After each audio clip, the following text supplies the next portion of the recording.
Welcome to Macro Musings, where each week we pull back the curtain and take a closer look at the most important macroeconomic issues of the past, present, and future. I am your host, David Beckworth, a senior research fellow at the Mercatus Center at George Mason University, and I'm glad you decided to join us.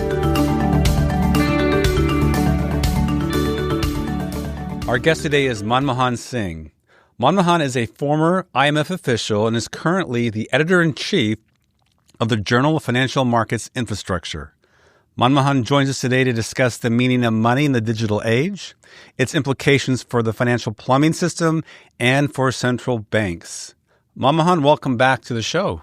Thank you for the opportunity. Again, last time we met over COVID, so this is one-on-one now. It's great to meet you in person here in the Capitol. We just work, a few miles apart from each other. We're at the IMF, and I'm here in Arlington at the Mercatus Center. So you recently stepped down from the IMF. So are you excited for this new transition in your life, this new stage of your life? Yeah. It's been good 26 plus years. Saw most of the world, how money works and central banks work and all sorts of it. It's a very big rubric, the IMF.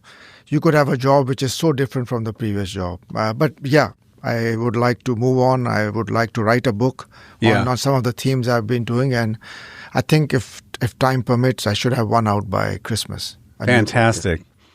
Now, I got to know you and your work with Peter Stella. The two of you worked together a lot and did work on collateral, on money. Peter is also a returning guest of the podcast. But I love the fact that you have actually traveled the world. You have visited multiple central banks. You have looked at balance sheets. You've looked at collateral. You have dealt with the infrastructure of the financial system in many places around the world.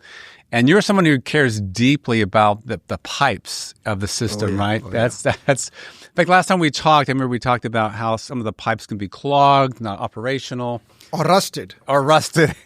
And collateral is a key part of the story here. So we're going to get into that. And, a lot of this is motivated by my interest in stablecoins. What is moneyness? So let me begin there. Does money still matter in this digital age? What is moneyness? Does money still matter?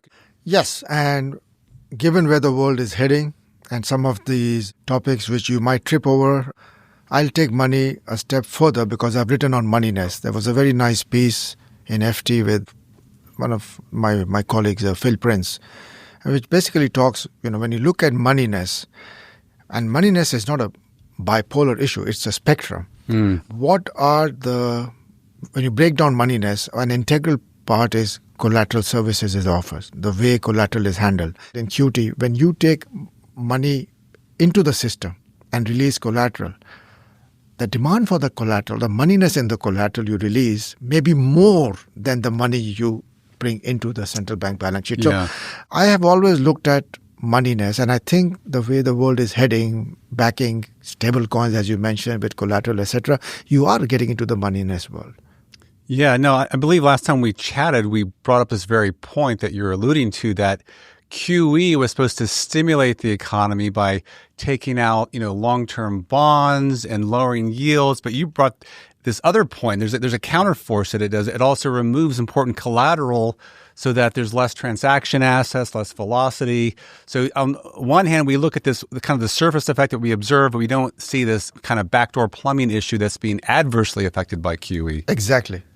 And there are times, when you remember the Eurozone crisis, there was acute shortage of bunds, etc., there are times when moneyness is net in favor of collateral. That's why I said, and, ISLM or whatever framework you pick up, LM curve may pivot, and the pivoting could be in a way where you actually extract moneyness by such operation rather than put in money. So I've never said QT was reversed. I always was in favor that if you went for QE with a big number, and yes, you did drop the long end, the QT steps were very puny. If you wanted the reverse, then you need to go with that. I think the Fed started with 45 billion, they made it 90 billion, even ECB, because I think you didn't get much for it. I think it was a slow trickle, and I don't know how the markets felt about it. There was too many things going on with QT. Then the COVID comes and this and that. There were many. It's very hard to do analytical and good econometric work because there were too many changes once. So QE happens, QE2 happens, QE3 happens, then you start QT and then COVID happens. So it's very difficult. But intuitively, I think these were small steps. But again, all this is experiments. We were never taught QEs Yes. and QT. Right, exactly. Well, I was just thinking even the new Federal Reserve framework that was just announced at Jackson Hole a few weeks ago doesn't even mention like balance sheet policies. It mentions the inflation target, it mentions what it's going to do. But balance sheet policies have become so regular now, and we're learning these experiments. They didn't include that. But going back to the Great Recession, this is really where it all starts. And I believe your work became really important. It wasn't just QE. It was that the Great Recession, we lost a bunch of collateral, right? A bunch of mortgage-backed securities disappeared. A bunch of assets that were used as collateral, they disappeared. And then we pulled out other collateral through QE, large-scale asset purchases, and we put some back in the QT. We're just kind of figuring this all out. So let me ask this question here. One of the big concerns in your work is there wasn't sufficient collateral or the right type of collateral. Are we in a better place now? I mean, there's been a lot of debt issued. You feel like the world's in a better place in terms of the amount of collateral, or are we still facing challenges? The world is a big place, and oftentimes, the collateral world may be regionally very different. Okay. The Fed did not have as much acute problems as the Eurozone had when they came after the Eurozone crisis, etc. I know they changed the SEC lending policy. They made sure ECB and the national banks release the bonds, etc. If I understand correctly, there was very good margins to be made, and many of the national banks, Belgium, etc., they did quite well on releasing the bonds. So you can't, monetary policy, collateral policy differs. For example, in Japan, there are days where there's no JJB activity, zero. What I call, if you really want to understand where collateral velocity is zero, look at the JJB market, because everything gets stuck in the prefectures. And they have tried to improve that too. But even in the Asian time zone, my understanding is US Treasury is more liquid than the JJB market.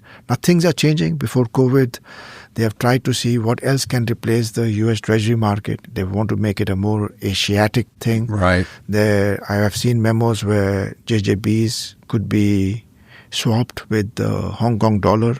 JJBs are acceptable in Hong Kong accounts, and because of the peg, Hong Kong dollar is more amenable with the Tokyo financial market. So there are all sorts of... it's complicated. It's complicated, small steps. And people, when you get used to it, the inertia with treasuries and dollar is there. Yeah. Okay. Geopolitics are changing. I don't know where the world is heading. And most of our listeners will know what JGBs are. But for those who don't, that's Japanese government bonds, which are an important asset in the global financial community. And your point was the Bank of Japan had bought a lot of them up, so there wasn't much activity. The market's relatively flat, inactive, and that's a problem. That actually hurts JJBs. On the other hand, when you see Chinese govies trying to make it into LCH one way or the other, it's not a trivial topic, but I wrote a paper where in global plumbing, can we see new entrants? Because remember, both... That's the London Clearing House. London Clearing House, exactly. Yeah. So just like you have the SDR basket, which picks and chooses the most blue chip currencies, dollar, euro, Swissy, even renminbi now, Japanese yen. Similarly, in my view, and I don't think I am exaggerating, LCH is, if LCH accepts collateral, I think it's one of those pristine things because you have to go through filters. LCH, unlike, say, the Eurozone crisis matrix, had very different haircuts than the Eurozone. Very different because... if something goes wrong, that is one of those too big to fails for the UK. It's it's like three big to fail. It's probably the biggest pocket out there, even probably bigger than Barclays if something went wrong. A lot of systematic risk wrapped into the London Clearing House. And you're saying that they're now looking at Chinese collateral, government bonds. Initially, Euroclear may be amenable with the Chinese govies in dollars or in euros. But I could see that if some of the geopolitics world, Enbridge and all, I don't want to get into this stuff, but there's a lot happening on that front.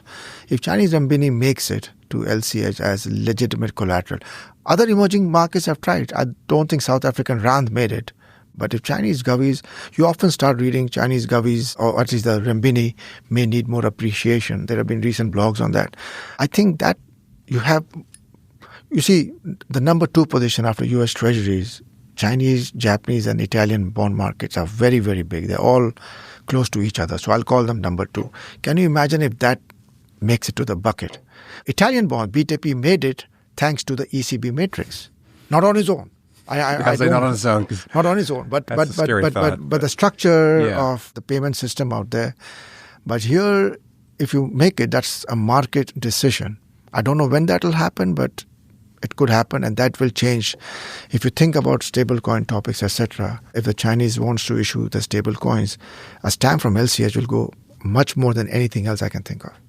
Wow. So not only could we fall behind in AI and electric cars, we might fall behind in collateral issuance to global markets. So there should be a shot across the bow for U.S. policymakers if you are listening. Look closely at the developments with the London Clearing House, what they might accept, the Chinese stablecoin. So let's talk about stablecoins. Let's jump in. And this is why we were talking. I think we were talking actually online, and you had maybe seen some of the other podcasts we did on stablecoins. So really what's driving a lot of the conversation is the Genius Act. It's been passed in the U.S. I've had several guests on that have talked about how that is really going to supercharge an already first mover advantage to dollar-based stablecoins versus other currencies. But it's a growing market. It's a large market already. Tether, U.S. Coinbase, also the 2 largest ones, but Tether's the largest one. Of course, that's outside the U.S., but they're dollar-based. And the Genius Act of 2025 is passed, so it brings all these stable coins within the regulatory perimeter. So that gives them certainty. They can participate. They don't have to worry about regulators changing on them, rules changing on them. And I want to bring this up because it relates to collateral, it relates to moneyness. And so let's begin with a list of assets that can be used to back up the dollar stablecoins. So there's got to be a one-to-one backing. And I'm going to bring these up because then I want to talk to you about the collateral implications of these things as we go forward. So according to the Genius Act, you can have your stablecoin. And just to be clear, a stable coin, it's very cost effective. It's peer-to-peer, low transaction cost. It's effectively a transaction asset that someone views as a dollar, just like using a dollar bill, but it's digital.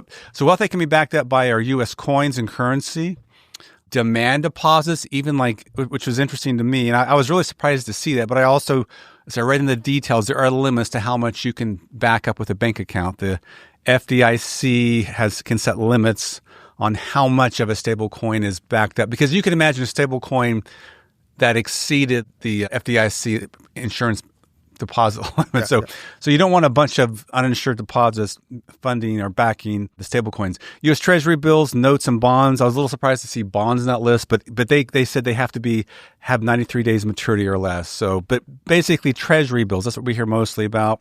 Repurchase agreements, backed by treasuries, can also be a part of the assets backing that. Reverse repurchase agreements, similarly, money market funds, and then central bank reserve deposits directly. So having an account, that's an interesting conversation. You've written about this, but can you imagine a stablecoin issuer having a Fed master account? I know the Fed's been very reluctant to do that. We had the narrow bank, which applies. It's not quite the same, but it wanted to literally have an account and arbitrage the interest on reserves. But basically, you have a deposit, go straight into the master account. Do you ever foresee that happening, the Fed ever allowing like a fintech, like a stable coin to have a master account? Because that's been so contested. Well, okay. There's a lot there. I know. There's a lot there. So let me take it one by one. I'll take your first question first. There are a lot of litigations. You mentioned TNB. There is the Wyoming Custodia's there, and there are. Yeah. I think if you go to one of those websites, there's a lot based out of Puerto Rico. So there's just not one, two of them. Getting a master account, I think the state of Texas has a master account, and a lot of people said, how come that state has it and some others don't have it? Getting a master account doesn't mean LOLR, lender of last resort, right? Okay. I mean, let's make that clear. You may get a master account. The politics here are changing. It's a very dynamic world. Who's getting what out here? In fact, I remember a couple of years, 2-3 years ago, somebody did get a master account and it was U-turned, partly because of some of these issues about what's I won't say legit or illegit, how do you make decisions? The discretion is the right word, okay? So I want to step back because this is politics. This is what's happening out there, but that won't be LOLR. This question actually gets into stablecoins and the model. Will this model work at zero interest rates? Because, we have had zero interest rates, okay? And at zero interest rates, unless your business is very well diversified and you have something else like, okay, I don't make money on the seigniorage from the HQLA. I may have custody. I may offer custody and make, a few pips on the custody. So most of them I see. In fact, recently, one of the large stablecoins wrote a letter to FASB that stablecoins and money market funds, tokenized money market fund. I don't want to get into that, but basically saying that could that be deemed as cash equivalent from an accounting purposes? Cash equivalent, that's the word. Okay, so this is another thing. What I'm trying to get at is there is demand to get some interest, knowing very well that this interest rate cycle does touch zero once in a while. Who knows when? And then these stable coins may have to, who knows what, but right now they are in a very juicy 4% or 4% plus environment. The fact that one of them tried to go through BlackRock and dip into the RRP. Remember, RRP and IOER, these were done for MONOPS, monetary operations reason, strictly speaking. Yeah. RRP was done because of the leakage from IOER, the floor, etc. So they made sure Fed funds rate remains contained. Whether Fed funds rate is the right one and, with diminishing volume, but that is the modus operandi of the Fed right now. So there is a lot of traction, master account. And if you get master account, what do you want after that? Do you want IOER? Do you want RRP? So these are things, if I remember correctly, Bank of England had a draft paper and they said, no, for fintechs, you may have a central bank account, but there's no interest on excess reserve. That gets into where MONOPS comes in and where the use or abuse of the MONOPS come in. Remember, RRP was never to be there forever. And it was supposed to be temporary. It was supposed to be temporary. Now, you cannot use RRP through money market funds. So there's a lot going on in the space. But my take is, because rates can touch zero, I do not know whether stablecoins world will do. They are trying to preempt that scenario where they may be hitting zero. But there are attempts, there are definitions. And I want to come back to something more simplistic. You and I may have read long time back what was money. Had some basic characteristics. Non-interest bearing, privacy, and the third one was uncapped. So these were basic things. Okay, the world has moved on. I remember the paper, one of my grad school papers was Kochorla Kota's 1996, Money is Memory. Yes. It's a beautiful paper. You don't see these papers. It survives. 30 years later also, I sometimes say, what the hell what does this mean? So if your memory, if you had infinite memory, in this, now we have an AI world. There was no AI world in 1996. Basically, like, if you remembered everything, would you need money? That was a punchline. And then there was another very fine paper, Kahn and Roberts, about privacy. Money is privacy. So now you look at the basic tenets of money. Privacy. Does money have to have interest? You and I always carried dollars. We never got interest for the money you're carrying. I'm coming into this M1 world. M1 wants to dip into the M0 to garnish some interest, some RRP, some way, because there is a day where interest rates could be zero. And there's a lot in this space. I don't think anybody has any idea. There are lobbyists, there are models, but I will tell you one thing, moneyness for me is not singleness, it's the moneyness part of it. Where is the money moving? Now, stablecoin, you mentioned stablecoin, is backed by these 5-6 types of assets, from coins, demand deposits, money market fund, repo, reverse repo, central bank reserves.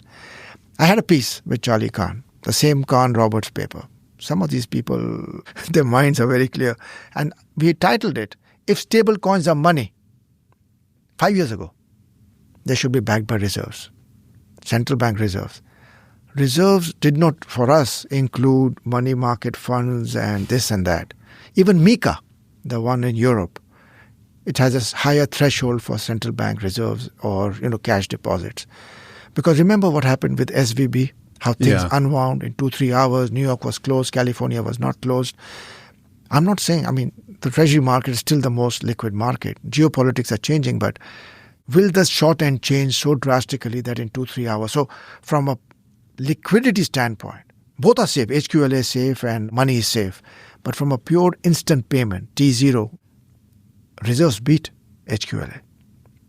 Reserves is on the central bank balance sheet. You cannot have a better counterparty. HQLA does move in price. Of course, you'll say this is a 93-day duration. It's very short term. I totally agree. They made sure it's not long end because, with the duration risk, prices can move a lot. And here there's another interesting aspect to complete the full story. And I received one of the papers as part of my journal job a year and a half ago. This gentleman, Dennis McLaughlin, had worked for LCH. Very nice paper. I had two fantastic reviewers looked at it and they said this makes sense. And the punchline was banks, the global banks, the HSBCs, the JP Morgans, the Citibank, the Standard Chartered. Will they be amenable to ring fencing stable coins? Because that's as per the Genius Act. Will they ring fence it or a subsidiary, this way? Right now, for example, JP Morgan's instant payment business, etc., they have there's a new name, but much of the platform is such that their instant payment or their conventional T1 business, T+1 business, is fungible. The overall balance sheet, where this business is overall balance sheet has a lot of intraday float through netting. These guys the global banks are very astute in netting. The punchline was these global banks need about 30 minutes to get most of the netting. In other words, as Asia closes, Middle East opens, and then, London opens, and 30 minutes. And he has backed it up. It's good. He's got real data. And by 1 hour, you get most of your netting, right? In this world, and I don't know whenever Genius Act comes, are the banks going to be players? Clearly, if the business remains fungible, the T0 and T1 world, in other words, there is a float subsidy which accrues all across the business, right? I think there's less of an opportunity cost than ring fencing, maybe 100 billions of instant payment, which can grow. If this market generally is in demand, it can grow. Ring fencing it becomes an exogenous choice, not an endogenous choice. In a T0, T1 world, you're not locked into HQLA. In today's world, 4%, maybe tomorrow 3%, right? That's a set rate. It's exogenous and it's tied to the HQLA rates with the short end. That is your rate. Today, you have opportunity bigger than 4%. You don't need to get into stable coins. And there's always a float angle. So I'm very curious if tomorrow's or day after tomorrow's world, you will just have fintechs, these new fintechs, dominating with their footprint. Right now, stablecoin market with the two giants, they make up more than 95% of it. Or will these banks come in? I don't want to get into interoperability and all that, but most of the banks are walled gardens. So their stablecoins will remain with their clients. Stablecoins does have the underlying economics to be interoperable. Now this definition is relatively new. If you're on various platforms, various DLTs, is that interoperable? I don't see the world where JPM coin will go to Citi, will go here and there. That may be a pure definition of interoperability, but if in tomorrow's world they remain their business fungible, I think they will play in this game. And they will still be around. They will be around and there will be stable coins from the bigger banks. If you ring fence it, then I think you're tying their arms. Well, haven't we ring fenced it already with the Genius Act? Haven't we? Yeah. I said the Genius Act does say that. But as we speak now, their T0 and T1 business is fungible. They do issue stable coins. Will the fungibility remain? When does the Genius Act strictly start binding on them that their stable coins will have to be Well, I know there's been talk in the news that these big banks, they were really concerned, so they lobbied hard to make sure the Genius Act was tailored at least somewhat to their liking. And one of the restrictions they put in place is you can't earn interest on stable coins under the Genius Act. So that way, they figured, the fintechs, Tether couldn't steal deposit base from the big banks. But what they soon discovered is that you can put your stable coin on an exchange, it does pay something like. Yeah. So there's always there's learning, there's things going on. But I want to go back to this point you raised earlier because stable coins aren't paying interest, at least under the Genius Act. But you're making the case that I think I heard you say stable coins don't have a very good business model in certain worlds of interest rates if they're really low. But they're not really earning any interest now, are they? Or just, I see on their assets. HQLA is the señoras, right? So if they go to zero, then they're in trouble. Unless they are diversified. And some of them, I don't want to name them, but some of them may be in the custody business. So they may get zero on interest reason, but they can survive on the... Because remember, most of the fixed costs of their stablecoin has been incurred. I forgot to mention this Brazilian footnote. Yeah. There's been papers around, and I was privy to one of the papers where the larger Brazilian banks who deal with the PIX, the instant payment, the more volume they are handling, the more liquidity needs and upfront financing needs because it's all gross. That means the bigger you are, in simplistic terms, the lesser the netting, right? Because you are dealing with the gross. So they're asking... I was speaking to a Reuters, they're asking for regulatory relief, that if we get into the gross business, and this goes back to this paper I had mentioned where T0 does mean lesser netting. And the banks, a lot of banks have that advantage. I will be surprised if banks remain a big player with the ring fencing. Because then, at least from... There's no asymmetry in the rule, right? I mean, the fintechs have to ring fence, you guys have to ring fence. But from this logic, the Brazilian example, if you give them 30 minutes to net, and they'll be happy, asymptotically you are ring fencing them. It's a question of 30 minutes. Do you see where I'm going? Yeah. 30 minutes is not separately asking them to ring fence, but 30 minutes gives them enough that they can compete with a stable coin. They can still compete, but I think, as I said, if you ring fence them, just like fintechs, it becomes an exogenous thing because you then are constrained by the HQLA returns. But if you allow the fungibility, because there is some economics in the fungibility, there's some genuine economics, and they may be asking for this. So the challenge for stable coins is that they're generating their revenue through the assets they hold that back up the stable coin. And of course, if they went to the world where you would want them to be holding reserves, master accounts, and then the question becomes, well, should they earn interest on those reserves or not? Yeah. And then banks might have a different view than the stable coins do. But you're saying the 30 minutes that's required in the limit for these big banks to compete is sufficient to compete with a stable coin world where stable coins, they go around the world, they're peer-to-peer, they're quick. The banks are very smart, okay? They may still be able to compete, but as I said, you tie them because you then define the HQLA return as that subsidiary's return. Versus today, they get float.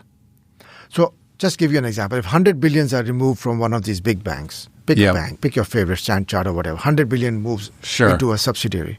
There are some benefits because for 100 billion of less deposit, let's say all the customers want this, you may need less equity. Remember, some of the leverage ratios get softened, so there'll be some balance sheet relief.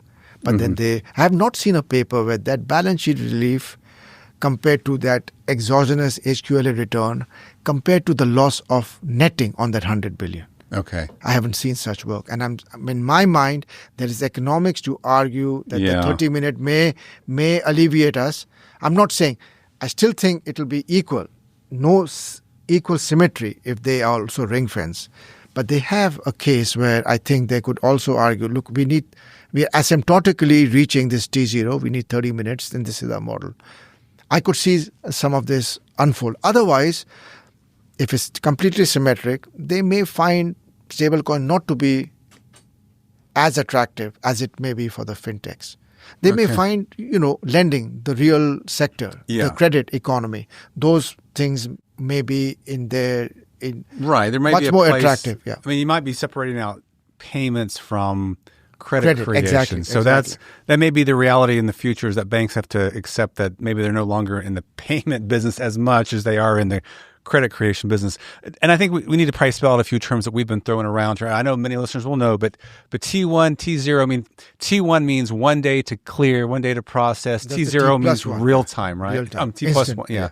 So you think that a stable coin usage, if it's widely adopted, gets us to a real-time payment world, T0. It's putting pressure for us all to converge to that type of world.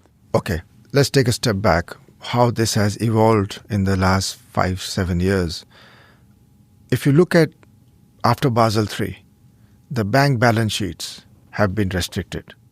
This is where I mentioned about, do we need new pipes or rewiring of the plumbing. I wrote 3-4 years ago that I was looking at these banks' numbers and I come back to collateral. I see the world from collateral and moneyness and go to money rather than the other way around.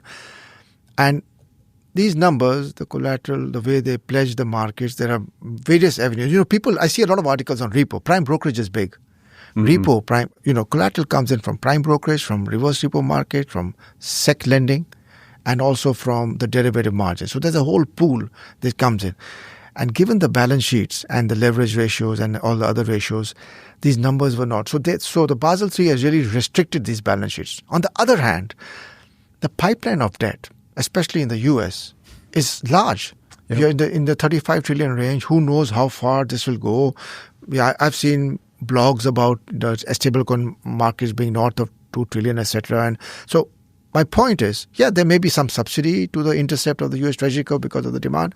But my point is the dealer banks are not going to be able to make markets in such large world. Yeah. Just imagine there was a 16-wheeler truck that was pulling maybe 16 trillion of debt.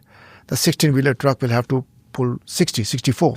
Can't do it. It cannot do it. That's why, coming back to some central banking facilities, I'm not surprised. Trying to fine-tune the FICC with CME, all these type of CCP activities and netting.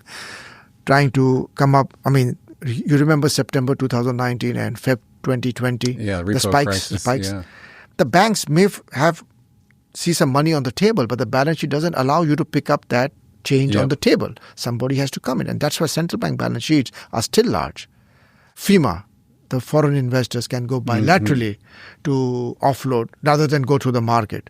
Then the standby repo facility. Both are at least $1 trillion. And I'm saying is, the reason these facilities and these avenues exist is if there is some turmoil, geopolitical or whatever, you have a bilateral offloading, onloading of the treasury market. It may help dampen the treasury market spikes. But again, the plumbing is being bifurcated. That's a better word. I'm not saying rusted, bifurcated. And it makes sense during Lehman, etc. You have very strong central bank. What do you mean by bifurcated? What's the two parts? It's two. So you have the dealer banks making markets. As I said, collateral comes in. So this is prime brokerage. And they have to by law, right, to be a primary dealer. Yeah, but if your balance sheet doesn't allow, then you can't. You can't. Right. If you saw central banks basically, at least out here, were issuing on the runs and buying off the runs. This is the September to 2019 to Feb, March of 2020. The dealer banks can do this, but they didn't have the space. You would rather pick up, 100 bips rather than 10 bips. So if you have prime brokerage and you have hedge fund clients, your balance sheet is for them than to clean up the off the run, on the run. So the one is the primary dealers. Those and the other. The bifurcation, what's the other? Central banks. Central banks. Central banks have these. So think of pipes. Before Lehman, central bank footprint was very small. The central bank balance sheet. It wasn't very big. Right. This was less than $1 trillion, at least in the Fed. Post-Lehman, things happened. And things had to happen. Somebody had to come in. But, then the Eurozone crisis happened, etc. But as I said, this goes back to my comment about QT being very small. I see what you're saying. The pipes remained. And the pipes, now we have some extra pipes. I think the standby repo facility came up. There was a St. Louis block paper. Reverse repo is another extra pipe right now. Money market funds can tap the balance sheet. So these are pipes where you have direct collateral money transactions with central banks. Pre-Lehman world, it was a market, the market pipes. Everything came through the through the broker dealer. So The plumbing is bifurcated in a nice, pure world. If there were no crisis, you would remain in the pre-Lehman world. We never went back to the pre-Lehman world. And there are these pipes which will remain exactly because if something happens, you have $1 trillion in the FEMA, you have $1 trillion in the standby. The RRPs was north of $2 trillion once upon a time. It is coming down. So these pipes remain. It will be. Is there a way? And I know your favorite question. Can we come back to the pre-Lehman? In my mind, getting a pure market pipe without these bilateral central bank pipe would be back to the corridor and not the floor. I have written about it, and I unlikely. Then I'm hearing you say it's unlikely. It is unlikely. They are comfortable. I think these pipes, because if something goes wrong, these pipes will come out again. Sure. You got used to these pipes. I think George Selgin made this point, though. In an ideal world, you could have these pipes ready to use during a crisis, and then after the crisis, you clean up and you shrink the balance sheet, and you don't use the pipes. But we still use the pipes because I think a lot of it has to do with what you mentioned earlier. The regulations restrict what these primary dealers can put on their balance sheet, and just the regulations. And Bill Nelson and others have argued there's also some cultural phenomena that bank inspectors, supervisors, they expect you to hold a certain amount of deposits at the Fed. So it's complicated. It gets more complex. It's not so easy just to dial back. There's things. Also, the U.S. financial system is unique, right? Like, and the ECB, they're pushing hard to shrink the balance sheet and go to demand-driven operating system. Even in UK. In the UK, even more. But those. Particularly Europe, the financial system is much more bank-driven. The U.S., we got a lot more securitization and therefore a lot more money market accounts, and we rely on those to intermediate, finance, and that's why the reverse repo facility is important. So I understand the difference in the structure of the financial systems can also have a bearing on what's a practical operating system in the U.S. So that's why, like in my dream world, which I know you said is unlikely, and you're probably right, but I would love to see us move from a floor system to demand-driven and a limit, something like a ceiling system where not just banks would go to the discount window, but the standing repo facility through central clearing was open to money market account, was open to whole kinds of counterparties, and that would be an important pipe. It's not a very important pipe now. That would be a great world in my view because it'd minimize the footprint of the Fed. No, you're right. The more they can do in a market-based solution like the CME FICC. Yeah. When I speak to them, they said, it's hard. One is under Chicago Fed, one is under New York Fed. Okay. But the more you can get netting, etc. from there, the less likely you will use these FEMA pipe and the standby repo pipe. And if you don't use the pipes, maybe the pipes will never be used. But the dealer balance sheet is constrained. I think you might have seen many, many papers. Basel did what it had to do. And the way the debt's been issued all across, especially in the US, they cannot complete markets everywhere. Yeah, some markets will lead to spikes. And we rely more on these principal trading firms, these high-frequency traders, the hedge funds that they step in, they pick up the slack. But the problem is they also get out quickly. Yeah. And whereas these primary dealers, they're more stable, relatively stable, but they just simply can't be as big of a player. We've been talking about stable coins and the implications for the plumbing and stuff. Let me step back and get away from some of all the details, really in the weeds here. Do you see the rise of the stable coins more akin to the emergence of the Eurodollar market or the money market funds like in the 1970s? Like, what is a better historical analogy to look to when we think about the emergence of stable coins? We wrote about this and we drew parallels with the Eurodollar market. Okay. Especially if it's not in the reg perimeter. Out of the two stablecoin issuers, one is under the Genius Act. Yeah. It's in Europe. The other one is not in the reg perimeter, at least in the US. And in the Eurodollar market, it survived. It stayed. The monetary authorities had to, there was always incompleteness. But there was a unique thing about the Eurodollar market. These were all large banks, right? Now, I'll make a subtle point about stablecoins. These were large banks. So if you really, really needed to understand offshore activities between Tokyo and London, you could. These are banks, and central banks can get information on banks.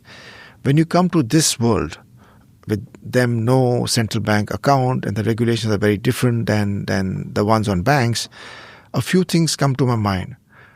remember how the old school open market operations are. It's reserves. The central bank takes reserves, takes out, again, back to money and collateral. I mean, it's as simple as that. Now, you're backed by HQLA. You know, this whole stablecoin world is HQLA. It's not backed by reserve. That's why my bias towards reserve. In this HQLA world, you have another player in the securities market. So the money supply, the way you target money supply, etc., which was, you were sort of monopolist, right? You can tweak in and absorb collateral or release collateral, and you can target some. Now it gets very difficult because there's another player who, on the back of HQLA, is also calling that money. It's very new. It's technological change. It has some benefits. But I'm not saying I'm informed of central bank monopoly on money, etc. Moneyness matters. Moneyness has always been there, even more so in the last 20 years. You know, it got too much before Lehman. It's sort of come down after Lehman. But central banks will, I mean, there was a piece we wrote, central banks have to be careful about stable coins, especially if it's not backed by reserves. So my take is that the way central banks' monetary operating system is, and in this HQLA regime, it is now slightly biased towards the fiscal side, because you see the US Treasury, if there's demand, they issue. You have something which is not under the Fed reserves-backed fractional system. It's a narrow bank backed by something which comes from the fiscal side. This will be very interesting. But bottom line, we have seen in case of crisis, uninsured deposits have been taken care of. Okay? Many times. I can see if these players are big, let's use the phrase too big to fail. And if the HQLA goes below par, for whatever reason, I don't know, geopolitical reasons, whatever, I cannot see any of them also going under. So, and the Fed will be there to backstop them, whether they're Fed, Treasury, under Genius Act or not. They're tethered outside in some other country. They'll still be backstopped because they are part of the global dollar system. Let's go back to Dodd-Frank. You have a few conditions on who picks up the tab, but I think one of the conditions was Fed has to get an okay from Treasury. But if you're backing it by Treasury, obviously there's an implied put over there. But this world is just opening up. These numbers are supposed to go from 250 billion to 2 trillion. Can you imagine that type of market and people getting used to money? Now, coming back to the very old school, there will be many who will still want to live in that old school private fiat currency world, who may not be comfortable with stable coins. I don't have anything. I'm in that sense technologically a lot behind. You don't have your digital wallet with stable coins on. Not wallet, but I do get my points on my Visa card. Yeah, so it's for some of us in the advanced economy, you can give me stable coins, but I get enough miles every month and here and there that I don't usually pay for local flights. Now, there are other issues. In fact, if you look at some of the decomposition of fee from the MasterCard Visa account, it's very interesting how they decompose the fee. Very, very interesting. That's going to change. But I think people who are heavy users and accrue points and use a lot on the Visa card, they'll still... They won't be as interested in stable coins. They will not. Number two, I can see this other world, the Venezuelas, Argentinas, where the tethers are very dominant. Then there's another angle in Eurozone. Visa, MasterCard may be erased. There's no reason. I mean, they have enough technology that why are we paying two American giants some revenue? I've heard that from very reliable sources that they may do this capped CBDC or whatever you want to call it, that erases Visa card. So every jurisdiction is having its own debate, internal debates. But this is a very new world. For me, it is always through the lens of moneyness. Maybe from the reserve backing by the Fed, this will be backed by the Treasury. We'll go back to Dodd-Frank. A lot of parallels are being made very quickly, like this letter, tokenized money market fund, and are they identical, this and that. So I just don't know where this is going. But I can see these are shades of moneyness. And I have always seen the interplay between money and collateral. So when you ask me, is this money? I said, moneyness is a continuum. And the dealer balance sheets often found more money in a treasury bond at certain times and less money in it. this is where Sure. I mentioned that in QT we may have messed up on the moneyness because of, what may be more money for the market.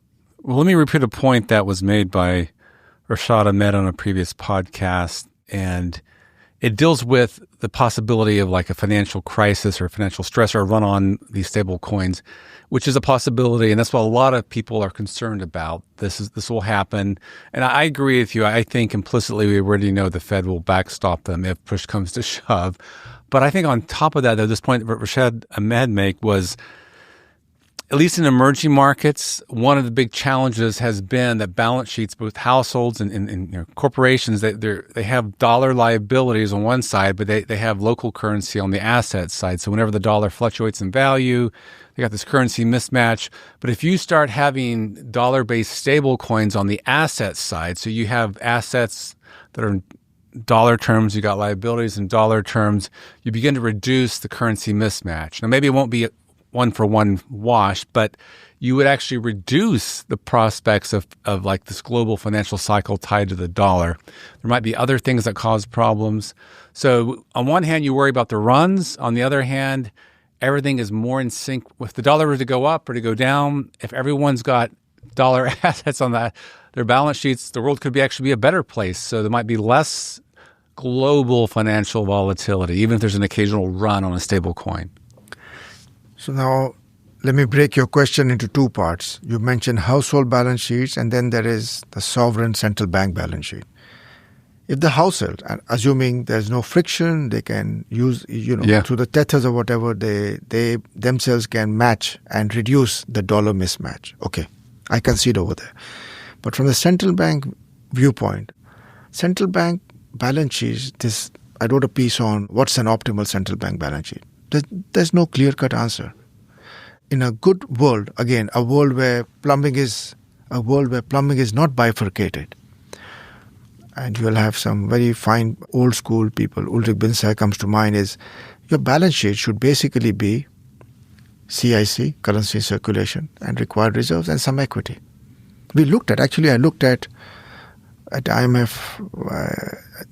We had the benefit of the statistical department, etc.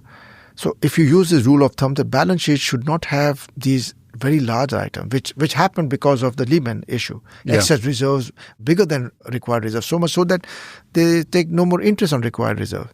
So a normal balance sheet was 90% plus, a clean balance sheet, relatively speaking, where you just had M0, CIC plus required reserves. If you abstract some of these advanced economy aberrations of time, and you look at the real world, because since you mentioned the use of dollars in other parts of the world, I have looked at some of them. Some of these balance sheets are genuinely very high M0 to central bank balance sheet.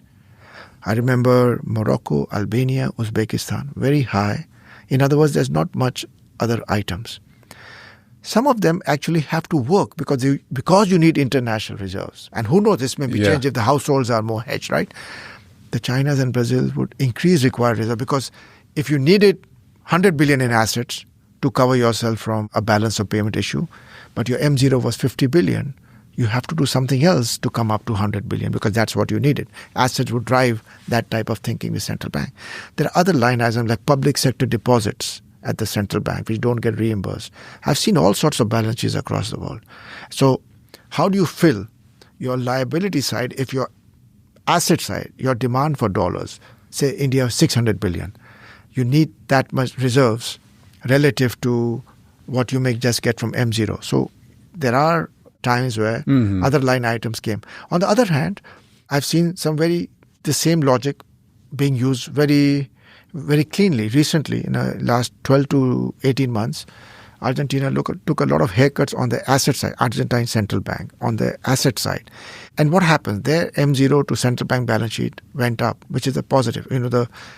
The bigger M0 to the central bank balance sheet is a positive, rather than M0 being like 5% or 10%. That means you got 95% of other stuff which should not be there. Yeah. So when these guys took a haircut, significant haircut, asset size shrunk, okay? M0 is not changing.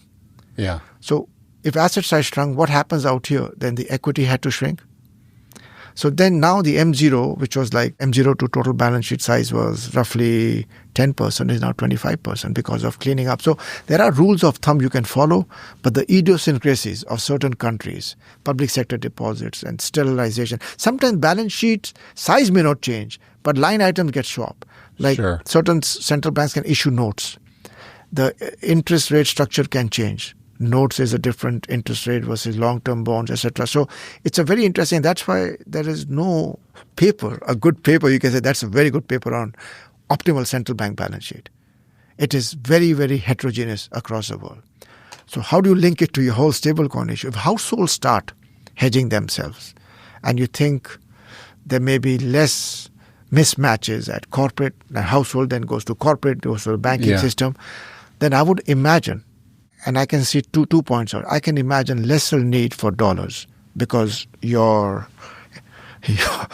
overall economy structure is better hedged, assuming that happens. I don't know if it'll happen. And number two, with the geopolitics in play, as much as there is demand for dollars and dollar hedging, because of what happened in the recent years with Russia and some other countries, some people may unwind from dollar. So there are two things which could happen. The demand for dollar at the sovereign central bank level could go down, A, because you're better hedged and you allow stable coins, and B, they are diversifying initially to other G7 countries. And coming back to some pieces which may sound esoteric, if Chinese govies get into LCH type of logic or the M-bridge logic, you may start holding, as I said, Chinese renminbi is part of SDR. That's a big step. We had, under Miss Lagarde, they got access to, they were considered integral part of SDR. And for me, the next bucket is very similar to SDR would be Chinese govies acceptable collateral at LCH, which would be in sync with the logic of M-bridge, the logic of internationalization of renminbi. And who knows, if this happens, their stable coins backed by renminbi may also be in demand. Around the world. Around the world. If you look at UAE, you look at Singapore, Hong Kong, they are not sitting idle. They're not. So this demand for dollar at the micro level hedging is a plus in some sense and a demand for dollar. But the flip side is it's complicated. It gets very complicated. But it's very new and it's very intriguing. In fact, I would like to spend more time on this topic. Now that I am retired, I can write a little bit more fully, but these are genuinely, these things come once in 30 years. There was a time when money demand function changed with this ATM, ATM machines.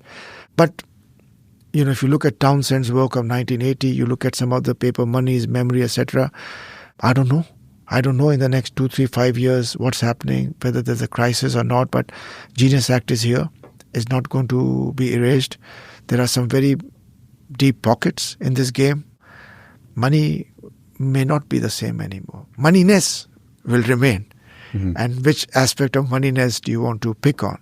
But money is changing. So in other words, another shock to the velocity of money due to financial innovation via stablecoins. We don't know where this is all going to end up in terms of, what is the money aggregate, what is money, what is the final form of money people widely use. So we need to stay tuned to Manmohan Singh's work. And he has been our guest today. Thank you so much, Manmohan, for coming on and explaining all of this to us. Thank you for the opportunity. It is unfolding very quickly, but it is very interesting. These paths don't come every day. So we're living through history. I think so. Macro Musings is produced by the Mercatus Center at George Mason University. Dive deeper into our research at mercatus.org/monetary policy. You can subscribe to the show on Apple Podcasts, Spotify, or your favorite podcast app. If you like this podcast, please consider giving us a rating and leaving a review. This helps other thoughtful people like you find the show.